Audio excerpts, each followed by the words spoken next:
जबरदस्त खराब है।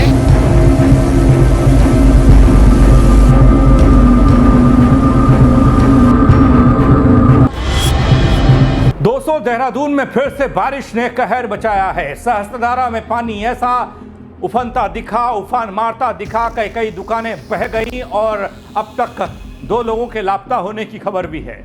ये मौसम नहीं किसी आपस से कम नहीं लगता। प्रशासन और रेस्क्यू की टीमें पूरी ताकत से लगी हुई दिखाई दी ताकि हर किसी को सुरक्षित निकाला जा सके, मदद पहुंचाई जा सके। चलिए दिखाता हूं दगड़ियों आपको हालात क्या हैं, पूरी जानकारी आपको देता हूं दगड़ियों की राहत और बचाव कार्य कैसे चल रहा है और तस्वीर क्यों डरा रही है। नमस्कार, पहला मैं पंकज रौतेला, आप देख रहे हैं उत्तराखंड न्यूज। दोस्तों, देहरादून में लगातार हो रही भारी बारिश ने राजधानी समेत आसपास का पूरा इलाका तबाह कर दिया, आपदा जैसी स्थिति पैदा कर दी।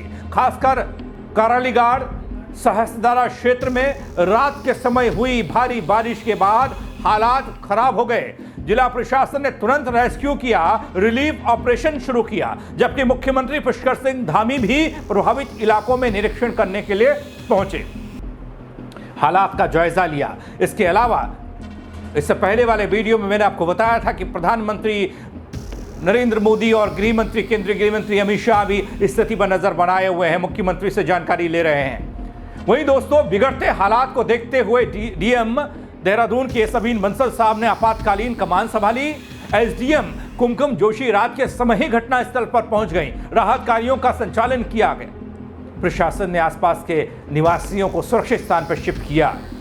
एसडीआरएफ, एनडीआरएफ और लोक निर्माण विभाग की टीमों ने जेसीबी समेत भारी उपकरणों के साथ बचाव कार्य की शुरुआत की। यह स्थिति क्यों बनी, आगे आपको दिखाऊंगा, उस तस्वीर को भी बताऊंगा, सहस्त्रधारा और सहस्त्रधारा पर उमड़ते खतरे के बारे में भी। जिला प्रशासन ने आपदा प्रबंधन के तहत अलर्ट मोड पर तमाम अधिकारियों को, कर्मचारियों को रख दिया।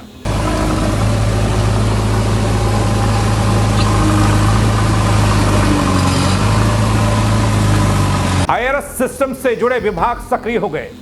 अब बताता हूं नुकसान और उसके प्रभाव के बारे में, सहस्त्रधारा के बारे में। बारिश के कारण दोस्तों, सहस्त्रधारा रोड पर डीएल रोड से जुड़ने वाले ऋषि नगर पुल को भारी नुकसान पहुंचा है। पुल के पास सड़क का एक पुस्ता ढह गया और रिस्पना नदी के उफान ने पुल के आसपास भारी तबाही मचाई है। नदी के किनारे जो मकान, जो दुकान थे, वो पानी में बहती नजर आई। आप तस्वीरों के जरिए देख सकते हैं। अक्सर सहस्त्रधारा की इस नदी में पानी कम रहता है, सैलानी यहाँ इस नदी के कारण ही पहुँचते हैं। सैलानियों के पहुँचने की वजह से ही ये पूरा इलाका एक टूरिस्ट प्लेस के रूप में विकसित हो गया। नदी के किनारे छोटी छोटी पहले दुकानें हुई, फिर बड़े बड़े रेस्टोरेंट हुए, फिर उससे थोड़ा ऊपर वाला इलाका देखेंगे तो वहाँ होम स्टे और तमाम तरह की चीज़ें शुरू कर दी गई। लेकिन आज नदी का सैलाब देखिए।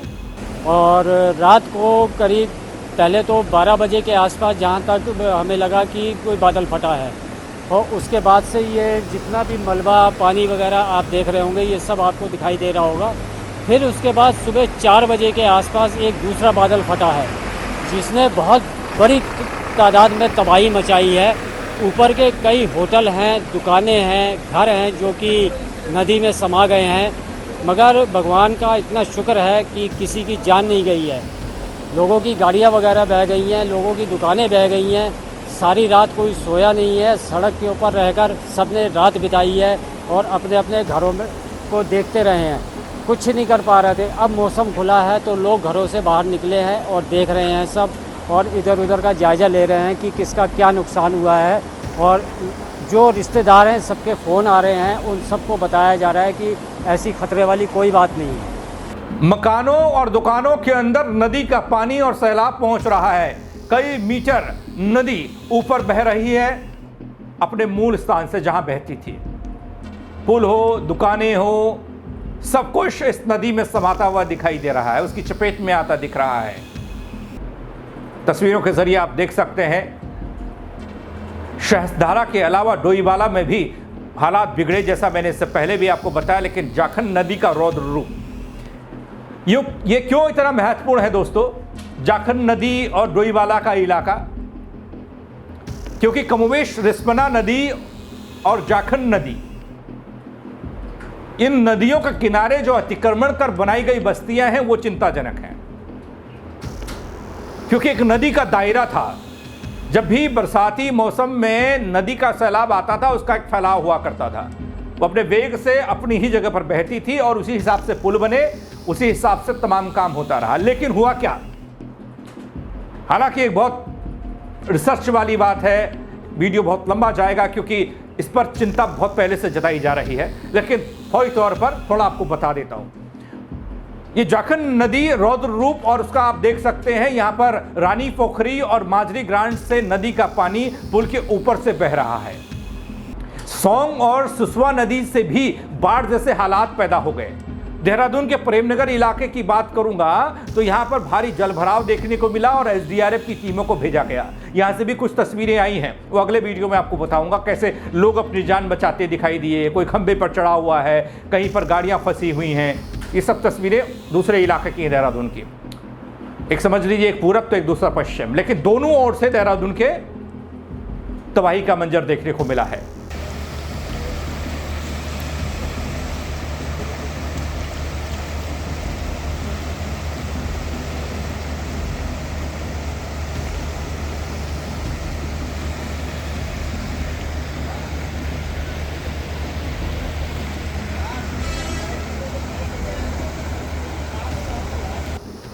कई लोगों को बचाया गया। हाँ, उस इलाके को आप कैसे भूल सकते हैं जिस इलाके में देहरादून का सबसे प्रसिद्ध मंदिर टपकेश्वर महादेव मंदिर है। उस नदी में भी पानी कम रहता है, लेकिन जब बरसात होती है, भारी बारिश होती है, तो नदी मंदिर के अंदर तक महादेव के दर्शन कराती है, उनको छूकर निकलती है। ऐसा कुछ मंजर देखा जाता है। दोस्तों, टिहरी जिले में भारी बारिश से नुकसान की खबर आई। ये तो मैदानी इलाका, लेकिन थोड़ा ऊपर चढ़िए। ऊपर का ही बारिश का आलम यह है कि निचले इलाके जो हैं वो तबाही झेल रहे हैं। आपदा की स्थिति टिहरी में भी बनी है। खबर तो ये भी आई कि लोगों को सावधान रहने के लिए कहा गया है आगे के लिए भी, क्योंकि मौसम विभाग ने उत्तरकाशी, चमोली, हरिद्वार, पौड़ी गढ़वाल, रुद्रप्रयाग सहित कई और जिले जहां पर भारी बारिश होने की आशंका जताई है, तूफान की संभावना जताई है। और साथ ही ये इलाका जो डाउनफॉल, स्लो फॉल में आता है, जहां पर ये मंजर आप देख रहे हैं, मसूरी से नीचे वाला इलाका, डोईवाला, ऋषिकेश, लैंसडाउन, बद्रीनाथ, देवप्रयाग का इलाका, कर्णप्रयाग जो नदियों के किनारे बसे हैं, गोविंद घाट जैसे क्षेत्रों में भी लोगों को सतर्क रहने की सलाह दे दी गई है। बीच में आपको दिखा होगा दोस्तों, कुछ दिन मौसम ने राहत दी थी और लोगों ने एक धारणा बनाई कि ठीक है भैया, अब मुसीबत टल गई, आफत टल गई, मानसून अब शायद चला गया या जा रहा है। लेकिन लोगों को शायद ये पता नहीं था। मौसम विभाग ने इससे पहले एक रिपोर्ट दी थी, उस रिपोर्ट में कहा गया था कि बारिश हो सकती है, लेकिन ऐसी तबाही का मंजर मौसम विभाग ने भी नहीं दिखाया था उस रिपोर्ट में। ये मानसून जा रहा है और जाते जाते भी तबाही मचा रहा है, ऐसा लगता है। मौसम की मार से बचने के लिए प्रशासन और जनता दोनों को सावधानी बरतने की जरूरत है, मौसम विभाग कह रहा है। दगड़ी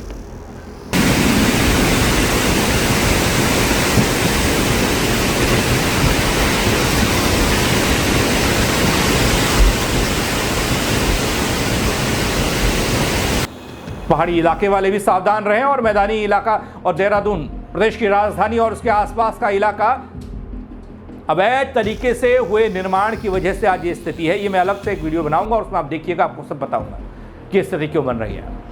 नदियों को सिकुड़ दिया गया नाले में, अब पानी आएगा तो वो तो नुकसान करेगा ही। ये अलग स्थिति हो सकती है, अलग बात हो सकती है, लेकिन आज अभी नहीं। इसके बाद देहरादून और आसपास के क्षेत्रों में मानसून की भारी बारिश ने जो तबाही मचाई है उसके कारणों को खोजा जाएगा। प्रशासन, बचाव दल, स्थानीय लोग मिलकर राहत कार्यों में जुटे रहे, ये सराहनीय पहल है और अच्छी बात है कि तत्काल रिस्पांस मिला। वो रिस्पांस इसलिए भी मिला दोस्तों क्योंकि राजधानी है। धराली थराली पहुंचने में ही प्रशासनिक लोगों के पसीने छूट गए थे। उन इलाकों के लिए आज भी रिस्पांस टाइम को लेकर सवाल है। चलिए, यहाँ गनीमत ये रही कि रात को अगर बादल फटा, किसी ने फोन किया तो तुरंत टीमें पहुंची। कई क्षेत्रों में खतरा अभी भी बना हुआ है, इसलिए सतर्कता और सहयोग की बेहद आवश्यकता दिखती है। ये मौसम विभाग ने ये अपील की है लोगों से और कहा है, समझाए है। आने वाले दिनों में भारी बारिश की संभावना को देखते हुए प्रशासन अलर्ट मोड पर है दोस्तों, ताकि किसी भी अनहोनी से बचा जा सके। ऐसी तस्वीरें, जो डरावनी तस्वीरें देहरादून और उसके आसपास के इलाकों से आ रही हैं, उनसे बचा जा सके। लेकिन ये स्थिति बनी क्यों है? प्रदेश की राजधानी देहरादून है, उसको बसाने और उसको संवारने और उसको बनाने का तरीका तो कुछ अलग होना चाहिए था। कैसा हुआ नहीं। अगर हुआ तो फिर ये नदियाँ और नदियों के किनारे जो शहर बस गए, बस्तियाँ बस गईं, उसका जिम्मेदार किसे ठहराऊं? आप क्या कहेंगे इस खबर को लेकर? कमेंट के जरिए बताइएगा और खबर को लाइक करिएगा, शेयर करिएगा, लोगों तक पहुंचाइएगा, ताकि वो लोग भी अपनी बात रख सकें, कमेंट के जरिए मेरे तक पहुंचा सकें। मेरे साथ जुड़ने के लिए आप सबका बहुत शुक्रिया दोस्तों। जय उत्तराखंड। नदी की स्थिति बहुत जबरदस्त खराब है।